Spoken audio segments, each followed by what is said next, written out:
Hello, everyone. I don't come here as often as I did many years ago, actually 8 years ago. I have not done a live or recording to post. I may post some typographical notations detailing other things, but not verbalizing it like I'm doing now. But I'm saddened today, very saddened. So I had to come up here to globally express my deepest condolences, express my pain, express my hurts, and express my sadness regarding the untimely and I would say sudden passing of a very good brother, friend, and colleague of mine for virtually 35 going on 40 years of our fraternity, in the person of Amos,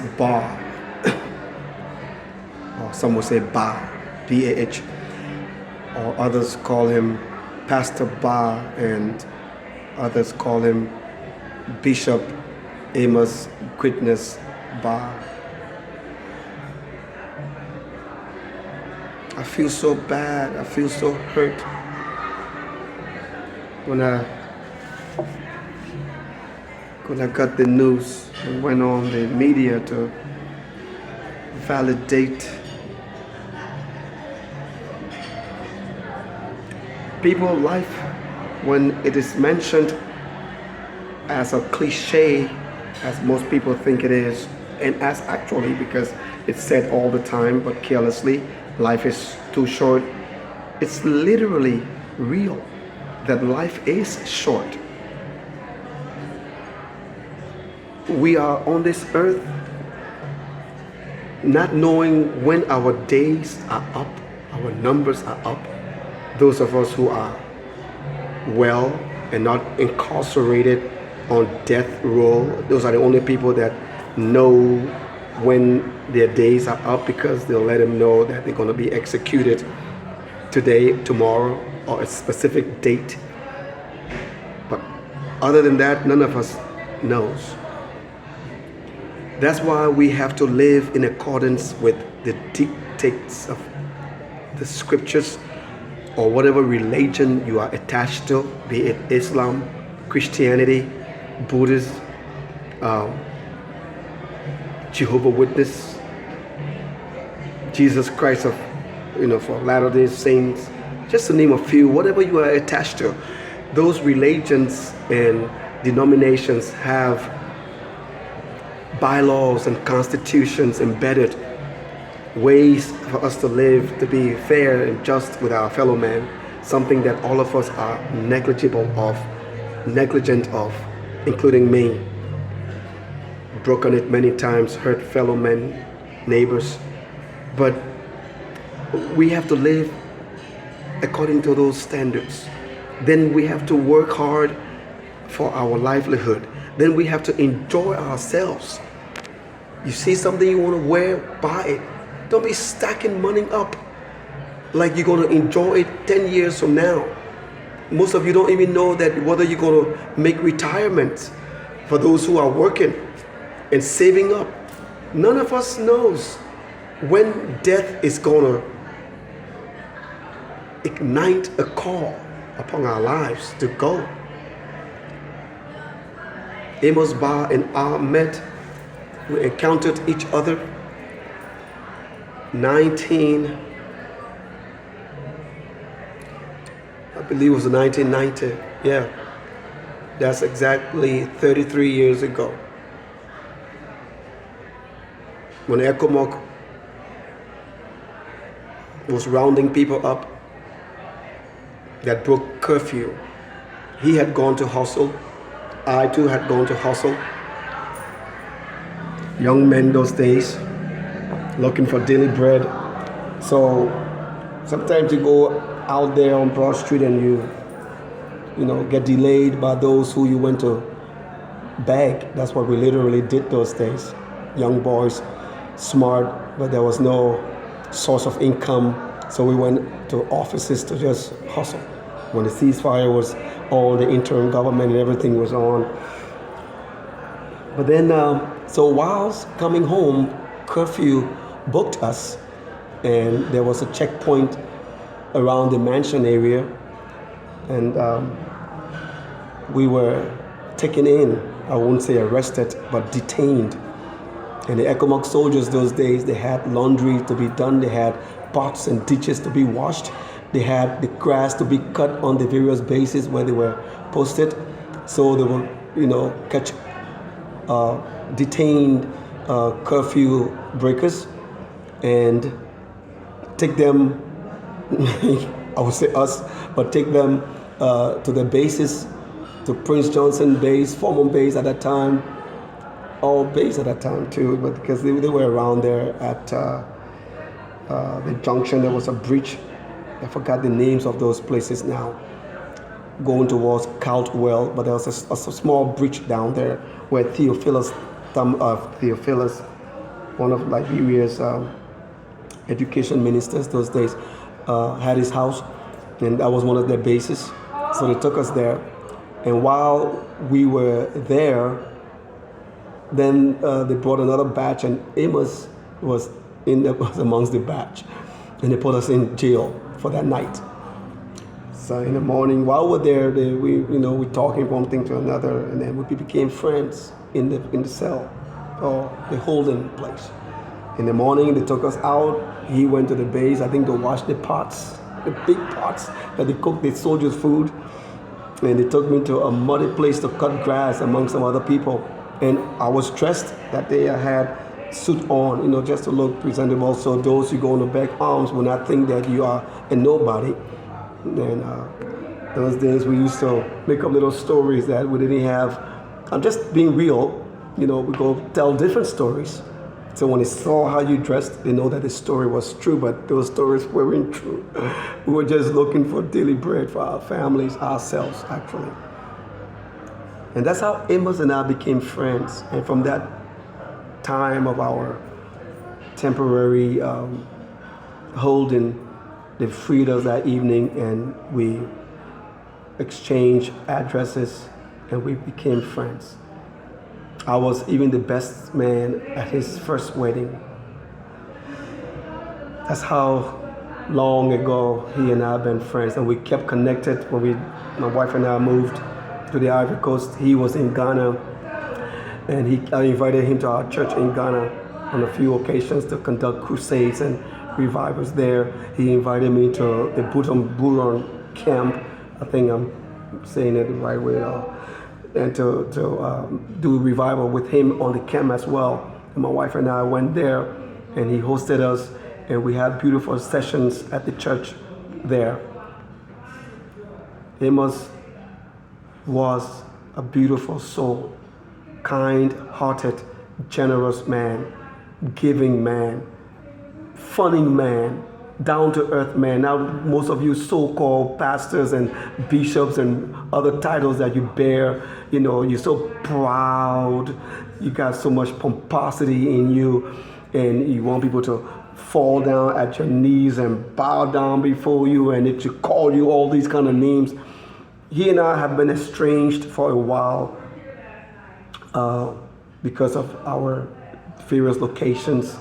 So I don't know how he continued conducting himself, but knowing the Amos Bar that I knew then, those many years, he continued to be the same person. And he was a good man. I don't know the circumstances surrounding his passing, because I have not inquired from anybody yet what happened. But I'm just broken. I'm just broken to just know that this life is so fragile. It's so limited. We are here today, and tomorrow we don't even know where we are.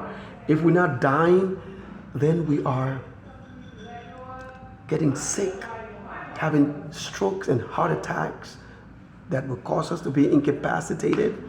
We don't know. None of us knows. I'm so downhearted today to know that Amos is no longer with us. If anyone would hear this, I don't know how to get in touch with his family for now, but I will pursue that.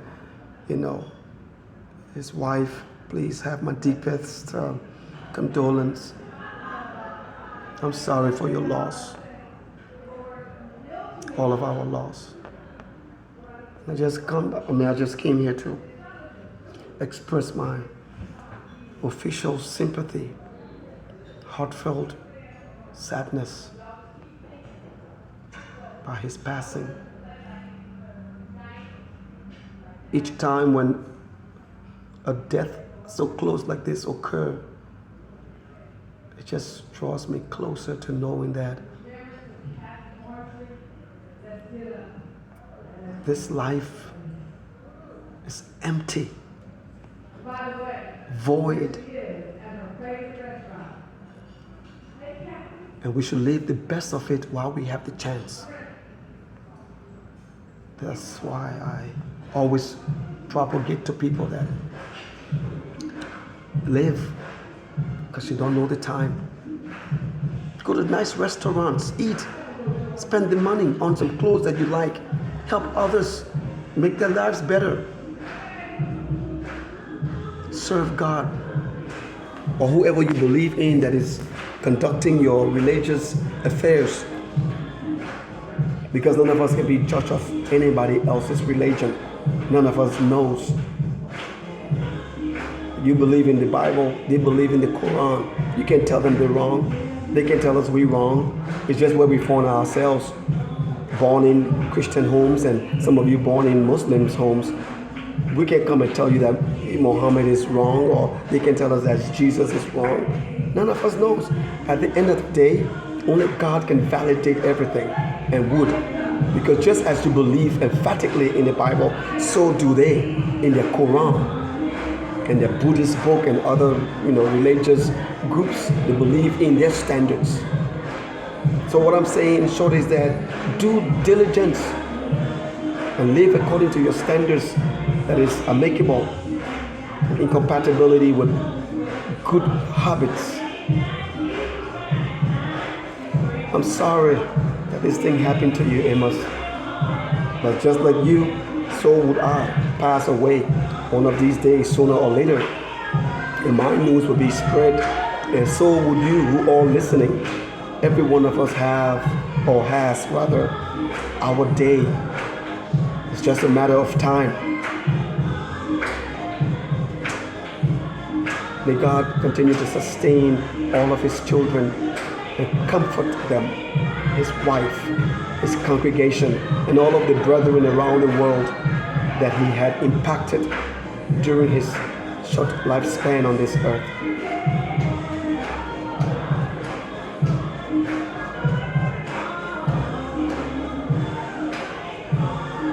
Oh, Amos. Amos gave me because we used to exchange clothing when he comes to Abidjan. Whatever he sees me with, he will take it. Say, my man, I'm taking this. You know how he talks. I'm taking the shoes, or I'm taking this. And then when he comes with all his fashionable African attires, because I never had African attires, and he used to wear some fancy shoes those years, and he would give them to me. I'll say, I'm taking this one. And he gave me a suit and a shoes that stayed with me for so many years. I even brought this suit to America when I came to the States 23 years ago. I brought that suit and it stayed with me.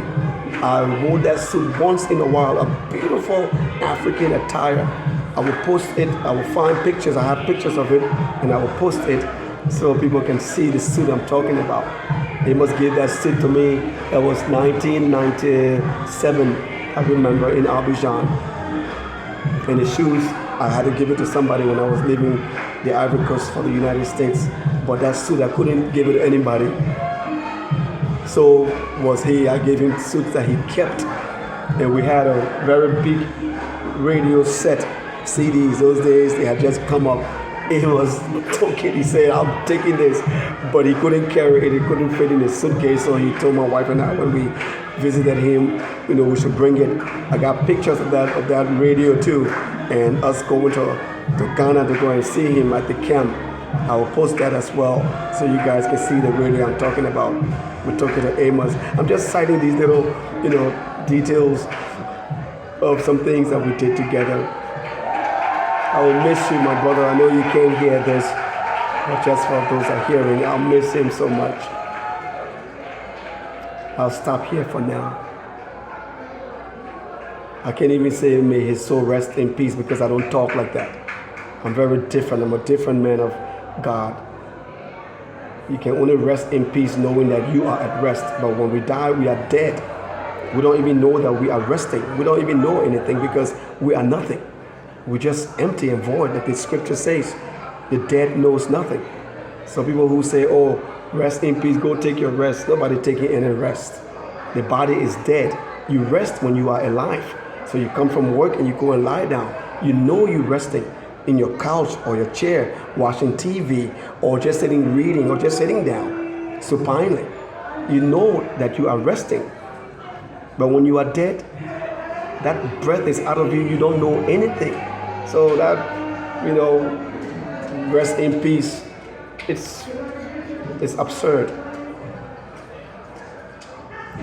And people usually say, oh, we'll see again, we'll see again. How can we see again? We don't even know where any one of us going. Only God judges, so you can have all the churches under your auspices. You can have all of the philanthropists or the philanthropic work, doing, giving alms and helping everybody. At the end of the day, only God can validate all of us, whether we go into heaven or go into hell. If those places are even, in fact, because we only read things and we don't know and understand things. Because if I go into the rudiments of all of this, which I've taught over the years, so people just talk because they hear other people say the same thing. Just like me, when I was a young minister, I followed what my elders said. But as I became mature, then I began to understand the scriptures differently. So we can say we're going to see again.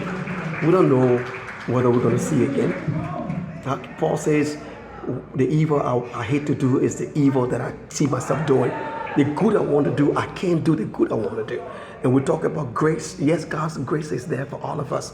But none of us knows our eligibility of the kingdom of heaven or the kingdom of hell. None of us knows. So we leave it like that. We should stop saying things that we don't know of. None of us knows. We can just live by the dictates of the Bible or the Quran or whatever you believe in and leave the rest with Allah, with God, and whatever you call your deity, because none have gone and came back and told us what's there, So misconstrued me, judge me, whatever, but sound and intelligent people who's listening to me will understand what I'm saying. So I can just say to people when I go to conduct funerals, all the funerals I've conducted through my lifetime, Africa, here in the United States, I only say to the family, please be comforted. May the Lord comfort you. May the Lord give you peace and sustain you during these times of your travelings. That's all I tell them. I don't tell them, oh, your family member going to a better place, or your husband going to heaven. I don't talk like that. Maybe 25 years ago I did, because I was following the voice of people. Now I don't talk like that. People say, oh, the person going to heaven. I'm just adding this to let you know that I just leave things like that with God. Don't make people feel good by telling them things that you don't know. It's sad when we lose our loved ones. My mother just passed in 2020. I was not even able to go to see her and bury her because of the COVID shutdown in the world. No flight. My mother was a good woman. I don't know if I'm going to see her again because I don't even know if I'm going to make heaven. You know? Yeah. None of us knows. Only God can tell us that at the end of our days.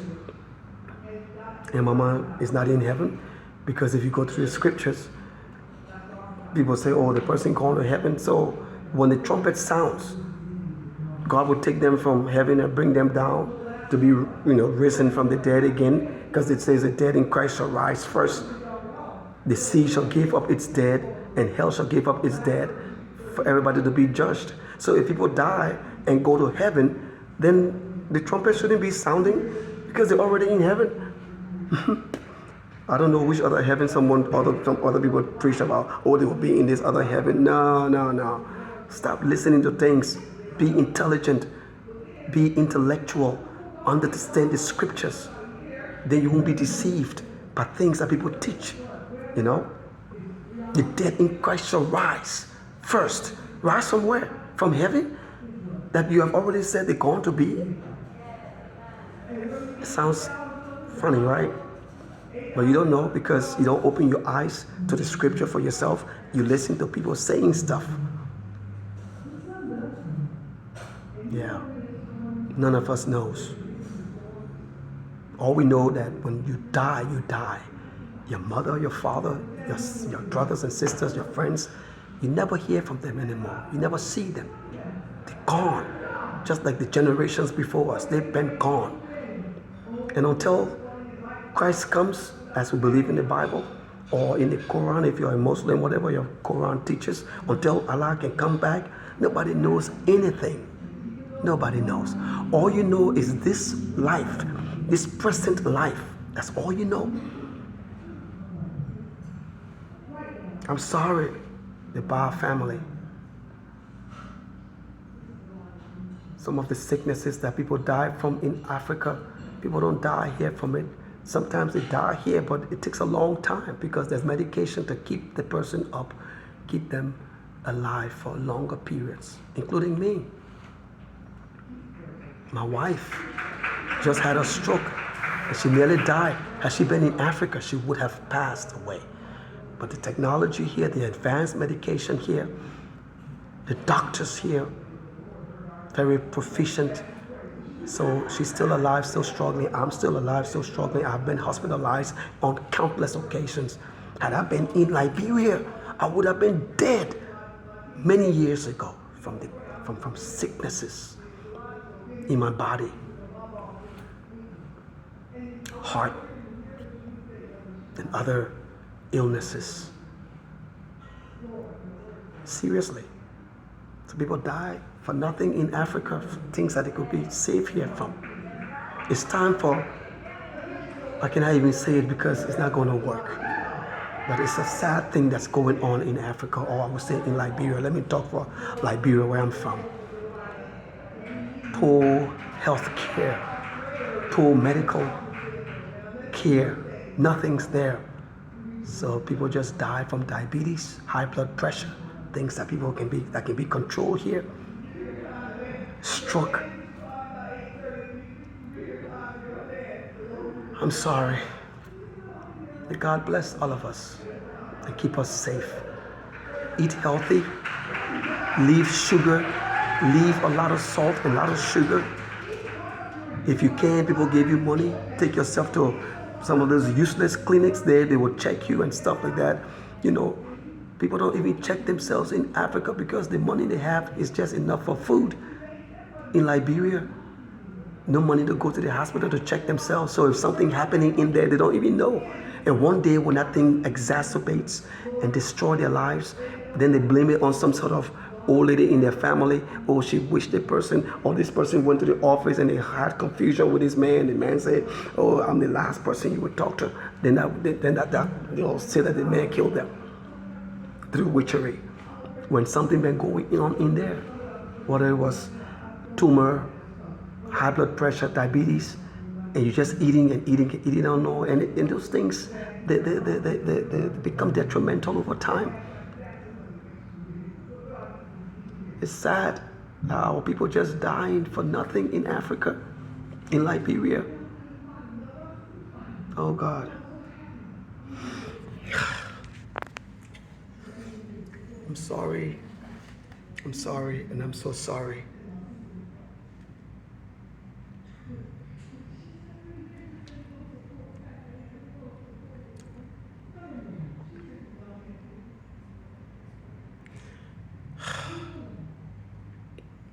I'll do my best to try to get in touch with Amos's family.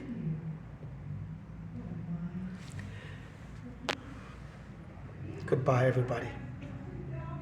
You want to comment and distort my statement, ridicule, and say things, go ahead.